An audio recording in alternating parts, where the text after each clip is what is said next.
클릭해 주셔서 감사합니다. 여러분, 음파입니다. 오늘은 파이네트워크 기축화폐 문턱이라고 제목을 한번 지어봤고요.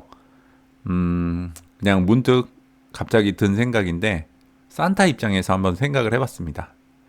언제쯤 이 파이네트워크를 기축화폐로 등극을 시킬 것인지 산타 입장에서 생각해봤을 때 이 기축화폐로 가는 그 문턱을 넘기 전에 전제되어야 할 것이 있는 것 같더라고요. 그래서 적어도 이 작업을 마친 뒤에 파이 네트워크를 띄우겠구나라는 생각이 들어서 그 부분을 조금 공유를 하려고 하고요.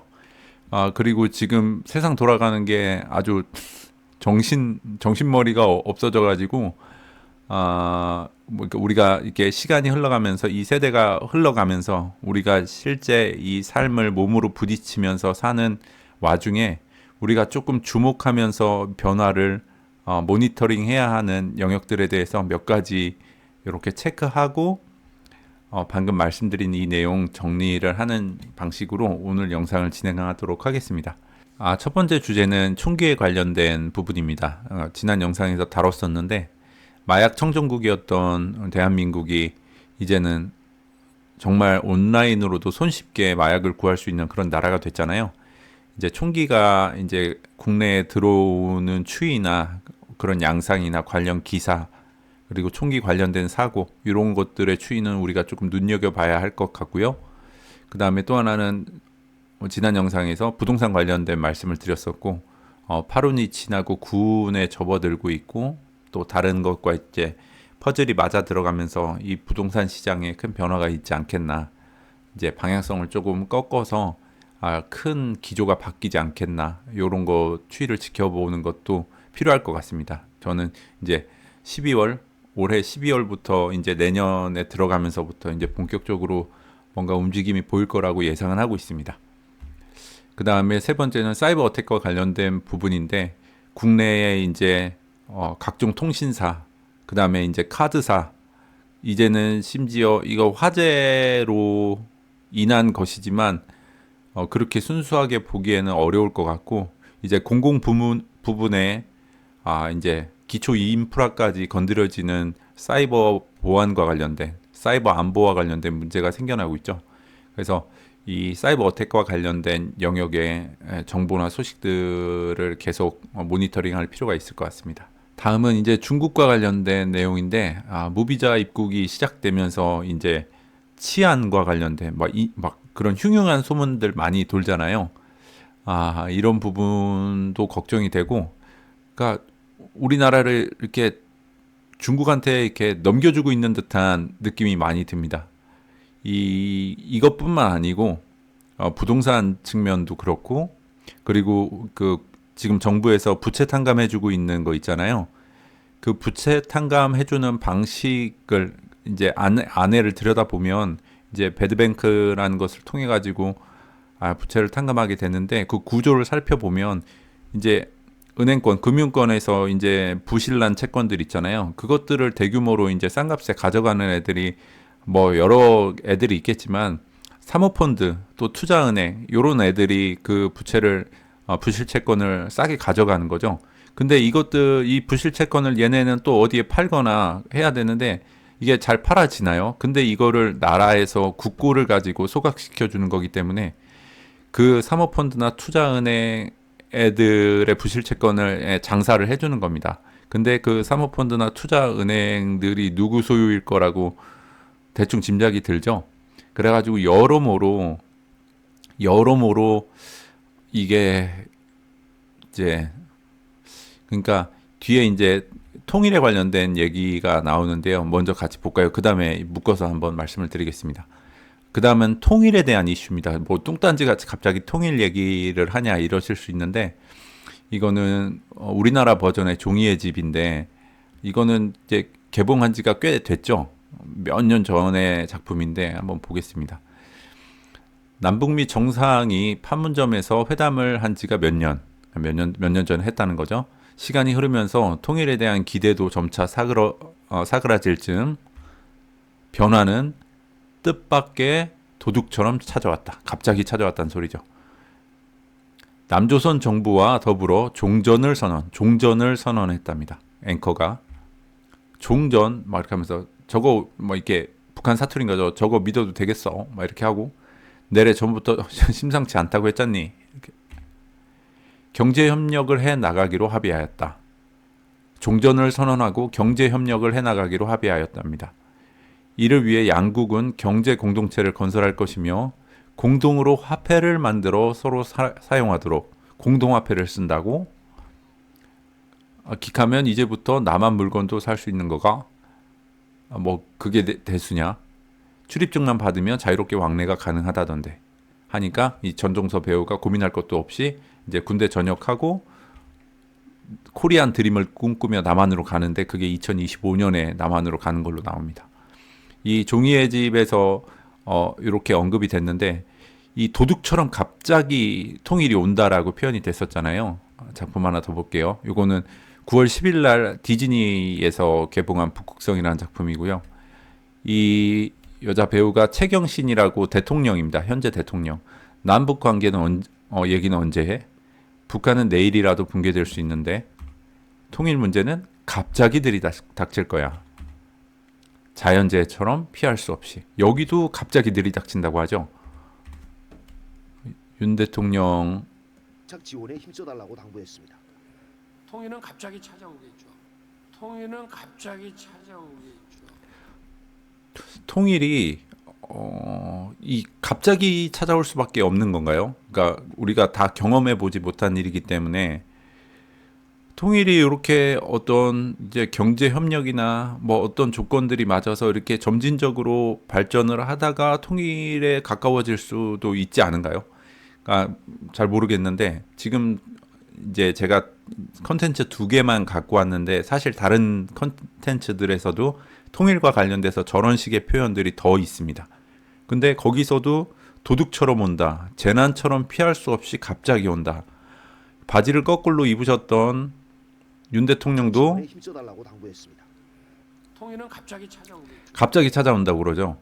그래가지고 꼭 여기 25년이라고 나왔지만 25년이 아닐 수도 있겠지만 그냥 제가 이런 컨텐츠에서 찾은 어떤 이 예측 프로그래밍에 관련된 내용들이 그게 실제로 실현되는 그 텀이나 그런 기간들 그리고 지금 흘러가고 있는 것들 모습을 봤을 때 적어도 2, 3년 안에는 아주 급진적으로 북한과의 교류가 활성화되거나 경제협력을 도모한다든가 아니면 일부 개방을 한다든가 이런 식의 급진적인 그런 관계의 변화가 생길 것 같은 느낌이 들어요.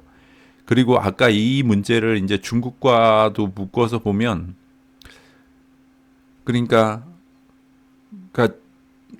최종적으로는 어떤 걱정이 드냐면 이 국가 자유민주주의 국가라는 우리 국가적인 정체성이 이 북한과의 교류가 활발히 되면서 그리고 중국의 돈이나 중국의 사람들이 이렇게 물밀듯 밀려 들어오면서 그런 것들이 많이 희석되면서 아주 자연스럽게 시간이 흘러가고 중국에서 도입해서 사용하고 있는 사회 신용 점수 그런 시스템들을 아주 자연스럽게 적용해도 이상하지 않을 만큼의 분위기가 사회에 이렇게 자리 잡게 되는 거 아닌가. 뭐 그런 걱정이 듭니다. 안 그랬으면 좋겠는데 그 지금 전반적으로 흘러가는 흐름이 그런 방향으로 가져가려고 하는 게 아닌가 그런 생각이 들어서 우려가 많이 됩니다. 지원에 힘써. 네. 그다음에 이제 서두에 이제 제목 그 기축 통화의 문턱. 그러니까 산타들의 입장에서 생각해 봤을 때 적어도 이 과정은 지나간 다음에 파일을 기축 화폐로서 기축 통화로서 등극을 시킬 것 같은 거예요. 어떤 거냐면 내년부터 디지털 화폐로 그러니까 CBDC 가지고 국고 보조금을 지급하겠다. 그러니까 민생지원금이라든지 어떤 바우처라든지 그런 것들을 CBDC로 제공하겠다라는 거죠. 세계 첫 실험 뭐 이렇게 나오죠. 그러니까 우리나라가 산타들의 어젠다를 수행해 나가는 주요한 이 실험 무대라는 것은 아마 다 아실 것 같습니다. 근데 우리가 생각해 봐야 되는 게 이 파이 네트워크가 제가 계속 말씀드렸지만 이게 모양새가 어떻게 포장이 될지 모르겠지만 종국에는 이거는 아주 강력한 궁극의 통제 수단으로 자리를 잡을 것 같아요. 그러니까 성경에 등장하는 그러니까 매매의 기능을 탑재하고 있는 짐승의 표와 결부가 된다라는 거죠. 이 파이 네트워크가. 그러면 결국은 통제 수단으로서의 목적성을 가지고 만들어진 내라는 거죠. 이 파이 네트워크 자체가. 그러면은 핵심이 뭐예요? 다 들어와야 되겠죠. 모든 사람이 다 들어와야 되겠죠. 그렇잖아요. 지금 우리나라의 그 코인 인구가 1,500만, 1,600만 이렇게 해서 전체 인구의 한 30% 정도로 제가 알고 있는데 지금 시점에서 파이가 빵 뜬다고 해서 여지껏 비트코인이 그렇게 난리침에도 불구하고 코인의 시장으로 들어오지 않은 나머지 70%가 파이가 지금 뜬다고 해서 갑자기 막 다 들어올까요? 그러진 않을 것 같아요. 그러진 않을 것 같고 근데 볼까요? 지금 이제 디지털 화폐 CBDC를 돌리기 시작하면서 개인들에게 디지털 지갑이 생기겠죠. 왜냐면 이제 뭐 바우처나 민생지원금이나 그 전국민 대상으로 올해 뿌렸잖아요. 그러면 내년에 안 뿌릴까요? 무조건 뿌리겠죠. 뿌리는데 이제는 이 디지털 지갑으로 받아야 되는 상황이 되면 전 국민이 깔겠죠. 그러면 전 국민이 디지털 지갑을 갖게 되고 그 디지털 지갑이 그냥 그 CBDC만 받아가지고 사용하는 기능에 멈춰서 쓸까요? 아니겠죠. 스테이블 코인하고 스왑도 될 거고 스테이블 코인을 넘어서 기존에 이제 뭐 거래소에 올라와 있건 뭐 어떤 기능성을 갖고 있던 코인하고도 자연스럽게 스왑이 될 거고 보관도 될 거고 사용이 이제 범용성을 갖게 된다는 거죠.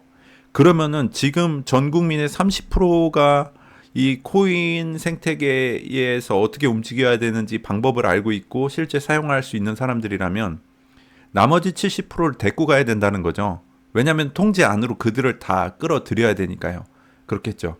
그러면은 내년에 이 디지털 화폐를 가지고 국고 보조금을 지급하는 이 실험이 지나고 나면 거의 100%의 사람들이 디지털 지갑을 갖게 될 것이고 그때부터 이제 이 모든 사람들이 파이와 한 걸음 더 가까이 간 상태가 되겠죠. 그러니까 우리나라가 세계 첫 실험이고 또 산타들이 우리나라를 주목하고 있기 때문에 우리나라를 먼저 스타트로 할 것 같은 느낌은 들죠.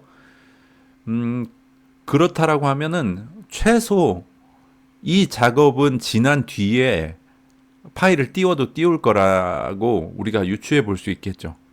그러니까 지금 파이가 으쌰 해서 간다고 해서 지금 코인을 전혀 접해보지 않고 뭐 코인 인구가 아닌 70%를 끌어들일 만한 그런 유인책이 없다라는 거죠. 근데 이런 민생지원금 같은 것을 CBDC로 푸는 작업들을 진행하고 나면 우리가 이제는 대부분 신용카드를 그냥 현금 쓰듯이 아주 자연스러운 숨쉬듯 쓰는 결제 수단으로 사용하는 것처럼 본인의 핸드폰에 있는 디지털 지갑 안에 CBDC를 아주 숨쉬듯 자연스럽게 쓸 수 있는 때가 오면은 그때는 거의 준비가 됐다라고 봐도 왜냐면 그때부터는 이제 이것만 열면 되잖아요. 이렇게 그것도 바로 열리겠죠. 그 기술적인 거야. 그게 뭐 어렵겠어요.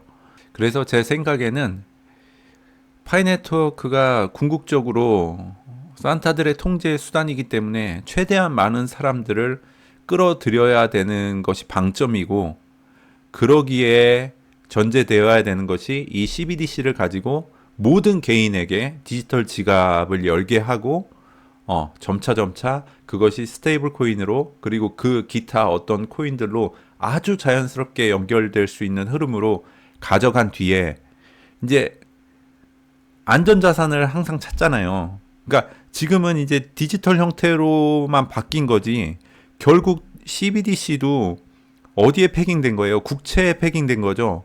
그렇기 때문에 이 인플레이션으로부터 여전히 자유로울 수 없고 여전히 가치는 떨어질 거란 말이죠. 그러면은 그때쯤 됐을 때 어떤 안전자산을 찾기 시작할 건데 달러가 될까요? 부동산이 될까요? 금이 될까요?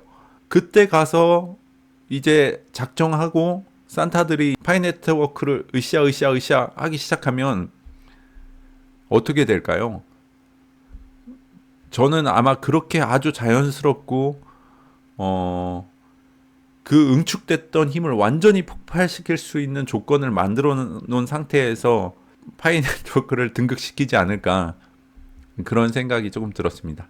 그래서 여러분들도 제 생각에 동의가 된다고 하시면 이 CBDC를 어떻게 활용하는가 그리고 어떠한 명분을 내세워서 또는 어떠한 흐름으로 가져가면서 나머지 현재 코인 인구 외에 다른 나머지 인구들을 어떻게 끌어들이는가를 한번 주의 깊게 살펴보면 산타들의 의도나 조금 흐름을 파악할 수 있지 않을까 그런 생각이 듭니다. 네, 오늘 준비한 내용은 여기까지고요.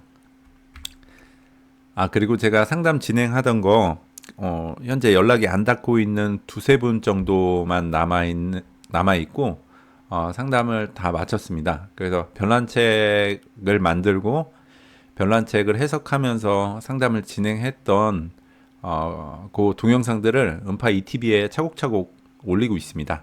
그래가지고 이쪽에 관심 있으신 분들은 이쪽으로 또 넘어오셔서 이거 보시면 도움이 될 것 같고 나머지 사례들 다 정리가 되면 이후에 상담 스케줄이나 상담 진행하는 건에 대해서 관련된 안내를 영상으로 공지하도록 하겠습니다.